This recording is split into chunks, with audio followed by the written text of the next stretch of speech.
بسم اللہ الرحمن الرحیم۔ السلام علیکم۔ یوں تو ماں باپ کبھی بھی کسی انسان کی زندگی میں اس کے لیے کوئی غلط فیصلہ نہیں کرتے، پر کبھی کبھی باپ بھی انسان کی خواہشات کا دشمن بن جاتا ہے، اور میرے ساتھ بھی ایسا ہی کچھ ہوا تھا۔ یہ ان دنوں کی بات ہے جب بڑی پھوپھو ہمیں معمول سے زیادہ اپنے گھر پر اپنے دعوت کے لیے بلانے لگی تھیں۔ میں پھوپھو کے اشارے سمجھ گئی تھی۔ پھوپھو یقیناً اپنے بیٹے کے ساتھ میری شادی کرنا چاہتی تھیں، پر میں یہ نہیں جانتی تھی کہ پھوپھو کی اپنے بیٹے کے ساتھ میری شادی کی خواہش کے پیچھے کتنا گھنونا چہرہ چھپا ہوا ہے۔ دراصل پھوپھو چاہتی کچھ اور تھیں اور دکھا کچھ اور رہی تھیں۔ یہ بات مجھ سے زیادہ اچھی طرح کون جان سکتا تھا؟ میں جانتی تھی کہ پھوپھو کی نیت شروع سے ہی صاف نہیں تھی۔ وہ ہمیشہ مجھ پر حسد بھری نظر رکھتی تھیں۔ انہوں نے کبھی زندگی میں میری تعریف نہیں کی تھی، پر اب اچانک ایسا کیا ہو گیا کہ پھوپھو نے میرے لیے اپنے بیٹے کا رشتہ مانگنا شروع کر دیا تھا۔ اس دن پھوپھو نے مجھے اپنے ابا کے ساتھ اپنے گھر بلایا تھا۔ میرا اگرچہ دل نہیں چاہ رہا تھا، پر پھر بھی میں چلی گئی۔ وہاں جا کر پھوپھو نے ایک ایسی بات کی جس پر مجھے یقین نہیں آیا تھا۔ پھوپھو کہنے لگیں کہ بیٹی، میں تمہاری شادی اپنے بیٹے سے کرنا چاہتی ہوں۔ میرے لیے یہ زیادہ حیرت کی بات نہیں تھی، کیونکہ میں پھوپھو کے بیٹے شکیل کو کافی عرصے سے پسند بھی کرتی تھی۔ پر اصل مسئلہ یہ نہیں تھا کہ میں شکیل کو پسند کرتی تھی یا نہیں، مسئلہ کچھ اور تھا۔ پھوپھو نے کہا کہ بیٹی، میں تمہاری شادی اپنے دوسرے بیٹے سے کرانا چاہتی ہوں۔ میں حیران تھی۔ میں نے تو پھوپھو کا دوسرا بیٹا نہیں دیکھا تھا، کیونکہ جب سے میں بڑی ہوئی تھی اور پھوپھو کے گھر میں نے آنا جانا شروع کیا تھا، پھوپھو کے گھر بس شکیل ہی ہوتا تھا۔ وہ ہمیشہ شکیل کی باتیں کرتی رہتی تھیں۔ میں نے کہا کہ پھوپھو، آپ کا تو ایک ہی بیٹا ہے شکیل۔ کہنے لگی نہیں بیٹی، میرا دوسرا بیٹا واجد بھی آیا ہے۔ 10 سال تک وہ کراچی میں رہائش پذیر رہا۔ وہ تو نوکری کرتا تھا وہاں، اور تم ہمیں جانتی ہی کب ہو۔ ابھی تو ہم لوگ یہاں آئے ہیں، نئے ہی شہر میں آئے ہیں، پہلے گاؤں میں رہا کرتے تھے، اسی لیے تمہیں ہمارے بارے میں زیادہ معلومات نہیں ہے۔ پھر پھوپھو نے واجد کو کمرے میں بلایا۔ میں اسے دیکھ کر حیران رہ گئی۔ وہ تو صوم و صلات کا پابند مولوی طرز کا انسان لگ رہا تھا۔ میں اسے دیکھ کر ایک لمحے کے لیے سوچ میں پڑ گئی تھی۔ یہ ہے واجد؟ میں نے پھوپھو سے حیرت سے پوچھا۔ ہاں بیٹی، واجد یہی ہے، اور میں تمہاری اس کے ساتھ شادی کرنا چاہتی ہوں۔ میں وہاں سے اٹھ کر باہر آ گئی تھی۔ پھوپھو کو ذرا بھی عقل نہیں کہ وہ مجھ سے ایسی باتیں پوچھتی ہیں۔ آخر انہیں یہ خیال تو کرنا ہی چاہیے کہ میں ان کے سامنے بیٹھی ہوں اور وہ مجھے اپنے بیٹے کو لا کر کمرے میں دکھا رہی ہیں۔ پھر میں اس لڑکے کو جانتی ہی نہیں تھی۔ میں باہر ڈرائنگ روم میں آ کر ابا کے پاس بیٹھ گئی، تبھی پھوپھو وہاں لگتا ہے شکور دین، تمہاری بیٹی کو میرا بچہ پسند نہیں آیا۔ تم نے تو کہا تھا کہ میں جیسا کہوں گا یہ ویسا ہی کرے گی، پر میں نے اسے واجد دکھایا تو اس نے عجیب سا منہ بنا لیا۔ یہ سن کر ابا نے مجھے اپنے پاس بلایا۔ پھوپھو کو تسلی دیتے ہوئے بولے، یہ میری بیٹی ہے ابا، میں جیسا کہوں گا ویسا ہی کرے گی۔ ویسے میں ان باپوں میں سے نہیں ہوں جو اولاد پر سختی کرتے ہیں، اسی لیے تو میں نے اتنی کھلی چھوٹ دے رکھی ہے۔ تمہارے گھر اسے لے کر آیا کہ تاکہ ایک بار یہ واجد کو دیکھ لے۔ واجد بہت اچھا اور سعادت مند بچہ ہے، مجھے اس سے کوئی شکوہ، کوئی گلہ نہیں ہے، مجھے پسند ہے وہ۔ ابا نے یہ بات کہہ کر مجھے بھی حیران کر دیا تھا۔ میں بالکل بھی ابا کی اس پسند پر راضی نہیں تھی اور نہ ہی واجد سے شادی کرنا چاہتی تھی، کیونکہ میں کافی عرصے سے شکیل کو پسند کرتی تھی، پر شکیل کسی اور ہی خواب و خیالوں میں رہتا تھا۔ خیر، میں پھوپھو سے یہ تو نہیں کہہ سکتی تھی کہ میں ان کے دوسرے بیٹے کو پسند کرتی ہوں، اسی لیے میں ہو گئی۔ میں گھر جا کر امی پر برس پڑی۔ میں نے کہا، امی، پھوپھو کے دوسرے بیٹے کو تو میں جانتی ہی نہیں تھی، وہ خدا جانے کہاں سے آیا ہے۔ کراچی میں 10 سال روزگار کے سلسلے میں اس نے وہاں اکیلے گزارے ہیں۔ مجھے ایسے لڑکے پر بالکل بھی بھروسہ نہیں ہے۔ میری بات سن کر اماں نے مجھے اپنے پاس بلایا اور کہنے لگیں، بیٹی، تمہارا ہونے والا شوہر تو ایک مدرسے سے فارغ التحصیل ہے، اس نے 5 سال کی تعلیم حاصل کی ہے، وہ قرآن مجید کے بارے میں جانتا ہے، اور جو انسان قرآن پڑھتا ہو وہ بھلا کیسے برائی کے راستے پر آ سکتا ہے، اور ساری بے سکونی تو ہوتی ہی برائی سے ہے۔ تمہارا شوہر ماشاءاللہ ایک نیک انسان ہے، تم اس کے بارے میں ایسی باتیں مت سوچو۔ اماں کی باتیں سن کر میرا دل بجھ گیا تھا۔ میں اپنے کمرے میں آ کر زور زور سے رونے لگی تھی۔ اس کا مطلب یہ کہ ابا اور اماں ایک ہی خیال کے مالک تھے، وہ بھی میرے بارے میں وہی سوچتے تھے۔ مجھے سمجھ نہیں آ رہا تھا کہ اس وقت مجھے کیا کرنا چاہیے۔ ابا سے بات کرنے کا کوئی فائدہ نہیں تھا، وہ تو پہلے ہی مجھ پر بہت مان رکھے ہوئے تھے۔ میں جانتی تھی کہ اس مان کا نتیجہ کیا ہوگا۔ یقیناً ابا مجھ سے یہی کہتے کہ تم میرے کہنے پر واجد سے شادی کر لو، پر میں ایسا ہرگز نہیں کرنا چاہتی تھی۔ سو میں نے اپنے آپ کو کمرے میں بند کر لیا۔ جانتی تھی کچھ دن کھانا نہیں کھاؤں گی تو مسئلہ حل ہو جائے گا، پر یہ تو عجیب ہی رسم چلی۔ میرے پورے خاندان میں رشتے کی بات پکی کر دی گئی۔ اب سب لوگ ہمارے گھر آنے لگے اور بس دیکھتے ہی دیکھتے شادی کی تیاریاں شروع ہو گئیں۔ مجھے تو اپنے ماں باپ پر یقین نہیں تھا کہ وہ اتنی جلدی میری شادی کا فیصلہ کر دیں گے۔ میں بے یقینی کے عالم میں اپنے کمرے سے باہر آئی تھی۔ یہ تقریباً اپنے کمرے میں رہتے ہوئے میرا تیسرا دن تھا۔ جب میں باہر آئی تو گھر کا ماحول بدل چکا تھا۔ اماں ابا آپس میں باتیں کر کے یہ بات طے کر چکے تھے کہ میری شادی وہ واجد سے ہی گے، مگر واجد مجھے بہت پراسرار قسم کا انسان لگتا تھا۔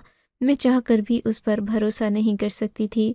اس کی آنکھوں میں عجیب پراسراریت تھی، اور سب سے بڑی بات کہ میں نے آج تک اسے دیکھا نہیں تھا۔ یہ تو پھپھو لوگ 5 سال سے شہر میں ہمارے ہی گھر کے قریب منتقل ہوئے تب مجھے معلوم پڑا کہ ہماری گاؤں والی پھپھو بھی ہیں اور ان کے بیٹے بھی ہیں۔ خیر سے اب تو میری شادی واجد کے ساتھ طے ہو چکی تھی۔ میں زیادہ کچھ کر نہیں سکتی تھی۔ میں نے اپنی اماں سے بھی گلے شکوے کرنا بند کر دیے تھے۔ اگر میں اتنے شکوے کرنے لگ جاتی تو میرے لیے خاندان میں بدنامی کا باعث ہوتا، میرے ماں باپ کی عزت الگ خراب ہوتی۔ سو میں خاموش ہو گئی تھی، پر میں یہ تو ہرگز نہیں جانتی تھی کہ شادی کے بعد واجد میرے ساتھ کیا سلوک کرے گا۔ میری نکاح کے وقت میرے اماں ابا میرے ساتھ ہی کھڑے تھے اور مجھے یہی نصیحت کر رہے تھے کہ میں اگلے گھر جا کر اپنی زبان کو تالا لگا لوں۔ سو میں نے ایسا ہی کیا۔ جب میں رخصت ہو کر واجد کے گھر آئی، میرے زبان کو واقعی میں تالا ہی لگا ہوا تھا، پر یہ نہیں جانتی تھی کہ شادی کی خوبصورت رات میرے لیے ایک درد بھری اور عذاب والی رات بن جائے گی۔ میں اپنے کمرے میں بیٹھی واجد موصوف کا انتظار کر رہی تھی۔ جب دروازہ کھلتے ہی وہ ایک قرآن مجید لے کر کمرے میں داخل ہوئے۔ میں ان کو دیکھ کر حیران رہ گئی تھی۔ مجھے لگا تھا جیسے وہ مجھے قرآن پاک پڑھانے کے لیے آ رہے ہوں۔ ایک پل کو دل میں نفرت بھی محسوس ہوئی تھی کہ یہ کیسا شخص ہے جو شادی کے پہلے ہی دن مجھے قرآن پاک پڑھانے لگا ہے۔ بھلا یہ کون سا طریقہ ہے؟ پر جب سے ہی وہ میرے قریب آیا، میں نے دیکھا وہ کوئی اور کتاب تھی۔ اس پر سبز رنگ کا غلاف چڑھا ہوا تھا، وہ قرآن مجید نہیں تھا۔ میرا شوہر میرے پاس ہی بستر پر بیٹھ گیا، مجھے گہری نظر سے دیکھنے لگا اور بولا، تمہیں پتہ تو ہے نا کہ تم اب واجد میں نے اس بات میں سر ہلا دیا۔ مجھے اپنے شوہر کے اس حلیے سے بہت عجیب سی نفرت اور وحشت ہو رہی تھی۔ مجھے بہت ڈر بھی لگ رہا تھا کہ یہ کیسا شخص ہے، کہیں میں نے اس کی بات سے انکار کیا تو یہ مجھے جان سے ہی نہ مار دے۔ اور پھر تھوڑی ہی دیر کے بعد اس کے مزید سوال جواب شروع ہو گئے۔ مجھ سے کہنے لگا، تم نے پہلے کسی لڑکے سے بات تو نہیں کی؟ میں نے کہا، بالکل بھی نہیں۔ میں آج تک کسی لڑکے کے پاس بات کرنا تو دور کی بات، اس کی طرف نظر اٹھا کر بھی نہیں دیکھتی تھی، اور نہ ہی کسی لڑکے کے پاس میرا فون نمبر یا کوئی تصویر ہے۔ آپ اس بات کی تسلی کر سکتے ہیں، پہلے 2-3 سوال تو میں نے اپنے شوہر کا شک دور کرنے کے لیے ان کے جوابات دے دیے تھے، پر اب وہ حد سے بڑھ رہا تھا۔ اچانک نہ جانے اسے کیا ہوا کہ جیسے اسے کوئی دورہ پڑ گیا ہو، میرے ہاتھوں کو اپنے ہاتھوں میں لیا اور اپنے ہاتھ میرے جبڑے پر کستے ہوئے بولا، سچ سچ بتاؤ، تم نے کبھی کسی لڑکے سے دوستی کی ہے؟ یہ موقع ہے کہ تم اپنے جرم کا اعتراف کر لو۔ میں نے ڈرتے ہوئے ہانپتے کانپتے جواب دیا، میں اللہ کی قسم کھاتی ہوں، میں نے آج تک کسی لڑکے سے کوئی دوستی نہیں کی۔ میری بات کا میرے شوہر کو یقین نہیں آیا، کہنے لگا کہ تم ایسے نہیں مانو گی۔ میں نے کہا کہ آپ میرے ماں باپ سے پوچھ لیجئے، میں نے آج تک کسی لڑکے سے بات نہیں کی۔ میں اپنے شوہر کی اس بات پر حیران تھی کہ شادی کی رات ہی وہ مجھ سے کیسے کیسے سوال کر رہا ہے۔ میں خاموش ہو گئی۔ اس کے سوالات ختم ہو گئے تو وہ کتاب لے کر باہر چلا گیا۔ میں نے خود کو چٹکی کاٹ کر محسوس کروایا کہ میں کوئی خواب نہیں دیکھ رہی، کیونکہ جو باتیں میرا شوہر کر رہا تھا وہ تو لوگ خواب میں بھی نہیں دیکھتے۔ میں اس کی یہ سب چیزیں دیکھ کر حیران تھی۔ وہ بہت عجیب باتیں کر رہا تھا۔ خیر، اس کے کمرے سے جانے کے بعد میں نے اٹھ کر اپنا جوڑا تبدیل کیا اور سونے کے لیے لیٹ گئی۔ مجھے نیند بھی نہیں آ رہی تھی جو میرے ذہن پر سوار تھی۔ آدھی رات کا وقت تھا۔ مجھے ڈر اس لیے بھی لگ رہا تھا کیونکہ میرے کمرے میں میرا شوہر نہیں تھا اور کمرے کی کنڈی کھلی ہوئی تھی۔ ایسے میں تو کوئی بھی شادی کے گھر کا فائدہ اٹھا کر اندر آ سکتا تھا۔ یہی سوچ کر میں بہت زیادہ بے چین تھی۔ مجھے نیند بھی نہیں آ رہی تھی کہ تبھی وہ دروازہ زور سے کھلا۔ میرا شوہر اندر آ گیا تھا۔ مجھ سے آ کر بجائے اس کے کہ میرا حال پوچھتا، وہ عجیب و غریب سوال کرنے لگا۔ بولا کہ کیا تم مجھ سے کوئی بات نہیں کرو گی؟ تمہیں اپنے شوہر کو پانے کی کوئی خوشی نہیں؟ میں کیا خوشی کا اظہار کرتی؟ مجھے تو اس شخص نے عجیب و غریب سوالوں میں الجھا دیا تھا۔ میں سونے کا ناٹک کرتی رہی۔ مجھے دیکھ کر اس نے ایک عجیب سی بات بولی اور پھر واپس غسل خانے میں جا کر اپنا کپڑے تبدیل کرنے لگا۔ میں کھلی آنکھوں سے دیکھ رہی تھی۔ وہ باہر آیا تو اس نے کالے رنگ کا عجیب سا جوڑا پہنا ہوا تھا جو کہ اس کے پاؤں تک لمبائی میں تھا۔ میں سوچنے لگی کہ میرا شوہر کس قدر عجیب طبیعت کا مالک ہے جو شادی والی رات بھی کالے کپڑے پہن کر اپنی دلہن کے پاس آنا چاہتا ہے۔ میں نے جان بوجھ کر آنکھیں نہیں کھولیں۔ صبح کب ہوئی مجھے پتہ ہی نہیں چلا۔ جب صبح میری آنکھ کھلی تو میرا شوہر میرے سامنے کرسی پر بیٹھا مجھے بری طرح گھور رہا تھا۔ اسے دیکھ کر میں اچانک ڈر گئی۔ میں یکدم ہڑبڑا کر اٹھی تھی۔ میں نے سوچا کہ یہ وقت تو وہ ہوتا ہے جب انسان سوتا ہے، آرام کرتا ہے۔ اب کیا میرے شوہر کو میری اس بات پر بھی شک ہوگا؟ مجھے بہت عجیب لگا، لیکن میں اٹھ کر بیٹھ گئی۔ میں نے سر پر چادر اوڑھی اور باہر جانے ہی لگی تھی کہ میرے شوہر نے مجھے ہاتھ سے پکڑ کر بٹھا دیا۔ میں نے کہا، کیا بات ہے؟ آپ ایسی عجیب حرکتیں کیوں کر رہے ہیں؟ بولا کہ تم مجھے صاف بتا دو کہ تم کس سے بات کرتی ہو، کون تمہاری زندگی میں مجھ سے پہلے آیا تھا، ورنہ میں طلاق دے دوں گا۔ میں ان کی یہ بات سن کر دنگ رہ گئی تھی۔ میں نے کہا، اتنے سوال جواب کرنے سے تو اچھا ہے کہ آپ مجھے طلاق ہی دے دیں۔ یہ سن کر اسے غصہ آ گیا۔